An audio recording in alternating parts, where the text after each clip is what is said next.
Hallo und herzlich willkommen zurück zu einem neuen Live Universe Video. Heute mit den Stats-Kreuz, die ich beim letzten Mal vergessen habe tatsächlich zu benutzen. Und wie ich es schon ein paar Mal gesagt habe, ist dieses Projekt Staff of Fairness auf Burudeng so ein bisschen so ein Side-Project. Übrigens wundert euch nicht, dass das Game so dunkel ist. Wenn du alle Grafikeffekte aktiviert haben willst, ist das Game automatisch unfassbar dunkel. Ich habe keine Ahnung warum. Ich meine jetzt gerade so auch nachts in-game, das macht es natürlich schlimmer. Ja, ich habe keine Ahnung. Also, it is wie es ist. Ich meine, es sieht schon nicht schlecht aus, zugegebenermaßen, wenn man alle Effekte anmacht, sieht es actually gar nicht so bad aus. Für ein 20 Jahre altes Spiel. Aber es ist einfach so unfassbar dunkel. Ich weiß nicht, ob das so unfassbar dunkel ist, keine Ahnung. Müssten die Entwickler, glaube ich, nochmal drüber schauen, weil es, glaube ich, nicht normal ist, dass ein Game so unfassbar dunkel ist, nur weil du alle Grafikeffekte aktivierst.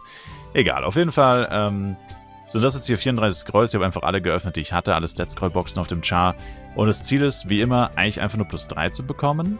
Müsste mit 34 normalerweise auch klappen. Wir haben immer eine 6% Chance auf plus 3 oder 4, also zusammengerechnet. Und das ist eigentlich gar nicht so eine schlechte Prozentchance. Und deswegen würde ich sagen, einfach direkt loslegen. Aktuell ist in plus 0 drauf.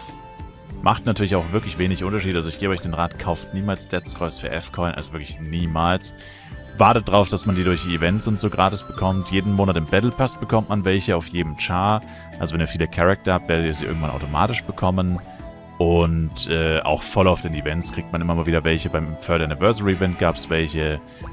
Und ja, also klar ist es natürlich ärgerlich, aber es macht einfach gefühlt auch...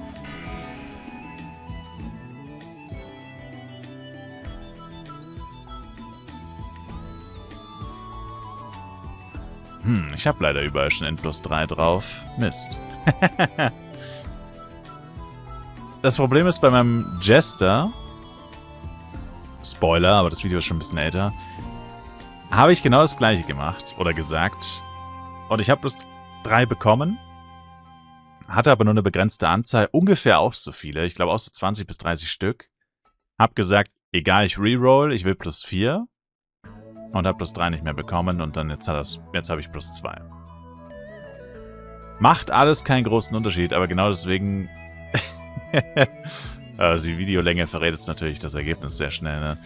Ja gut, aber wir hätten es so oder so geschafft. Ich meine, ich habe hunderte von diesen Scrolls. Also selbst wenn wir es mit den 32 nicht geschafft hätten... Ne, 34. 32 oder 34? 34. Hätte ich noch hunderte gehabt. Also ich will nicht flexen damit, ich sage einfach nur, ich sammle diese Teile literally seit Jahren gefühlt. Und plus 3 reicht mir persönlich, einfach weil plus 4, diese 1% Chance auf plus 4 ist ganz ehrlich einfach lächerlich. Ich könnte jetzt noch 300 Scrolls benutzen und es nicht bekommen. 300 Scrolls im Wert von 15.000 F-Coin. Effektiv sind sie nicht 15.000 F-Coin wert, weil kein Schwein kauft die für F-Coins und ich würde euch dringend empfehlen, die auch niemals für F-Coin zu kaufen, wenn ihr Free-to-Play seid oder wenn ihr casual unterwegs seid. Aber wie gesagt, es ist einfach stupid. Nee. Ich lasse es so, vor allem ist der Staff of Fairness sowieso ein kleines finanzielles Risiko, weil sobald das Update angekündigt wird, sobald was Besseres als Waterbomb angekündigt wird, sobald einfach nur andere Waffen, die auch Waterbomb haben, angekündigt werden, werden Hermes-Waffen wahrscheinlich zukünftig auf jeden Fall eher uninteressant werden und nicht im Wert steigen. Das heißt, alles, was man hier rein investiert, ist ein gewisses Risiko. Nicht, dass die Waffe jetzt nicht gut ist oder so, keine Frage, aber... sie wird halt höchstwahrscheinlich im nächsten Update abgelöst durch was Besseres. Höchstwahrscheinlich, nicht sicher, aber ich gehe stark davon aus. Und entsprechend will man jetzt natürlich auch kein Vermögen mehr reinbuttern für eine Waffe, die wahrscheinlich sowieso nicht mehr allzu lange relevant sein wird. Oder nicht mehr die Best in Slot sein wird. Und ja.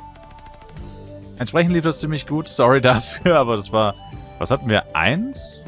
3 mal 2 und dann 3, oder? So war's doch, ja. Crazy, also ich meine, das ist echt gut. Wie gesagt, 6% Chance, wenn man 4 und 3 zusammenrechnet.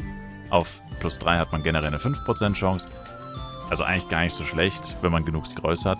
Dann sollte in der Regel auch was bei rauskommen. Aber ich habe es auch schon erlebt, dass ich mal bei jemandem über 90 Scrolls benutzt habe für einmal plus 3. Also es kann auch wirklich sehr in die Hose gehen. Deswegen, ja. Danke auf jeden Fall fürs Zuschauen. Wenn ihr Stat-Scrolls von mir kaufen wollt auf Burudeng, by the way, sind natürlich alle segengebunden, kann ich das gerne machen. Preis kann man verhandeln, schreibt mir einfach auf Discord. Und wird natürlich auch gelivestreamt mit 100% Scam-Garantie. Also Anti-Scam-Garantie. Nicht, dass ich euch 100% scamme, sondern dass ihr 100% nicht gescammt werdet, weil ich es auch noch zudem live streame. Aber ja, egal. Danke euch auf jeden Fall fürs Zuschauen. Schaut im Livestream vorbei, Twitch-Link in der Videobeschreibung. Und dann sehen wir uns hoffentlich auch im nächsten Live Universe Video wieder. Bis dahin, haut rein und ciao, ciao.